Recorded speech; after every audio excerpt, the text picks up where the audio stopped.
Recently Santiniketan থেকে কী কিনেছি তার আগের দুটো পার্টের লিঙ্ক নিচে আছে। তৃতীয় পার্টে স্বাগত। প্রথমেই দেখাই এই গামছাটা। এটা কিন্তু যথেষ্ট বড়, দেখুন আমি ঢেকে যাচ্ছি। আর এটাকে যদি আমি দুভাগ করি দুটো পেয়ে যাচ্ছি। এটার দাম মাত্র 150 টাকা। তারপর কিনেছি এই কাঠের তৈরি নেম প্লেট।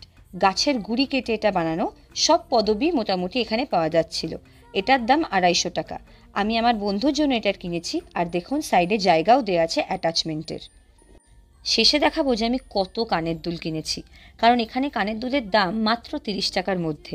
প্লাস এগুলো খুবই লাইটওয়েট। আমরা যারা রোজ অফিস যাই আর হালকা সাজগোজ পছন্দ করি তাদের জন্য এগুলো একদম পারফেক্ট। সব রকম কালারের, সব রকম ডিজাইনের মনের মতন করে আমি পছন্দ করে কিনেছি। আমি যেটা পরেও ছিলাম সেটাও কিন্তু এখান থেকেই কেনা। আমার এই সিরিজটা কেমন লাগলো কমেন্ট বক্সে অবশ্যই জানাবেন। দেখা হচ্ছে নেক্সট ভিডিওতে। টাটা।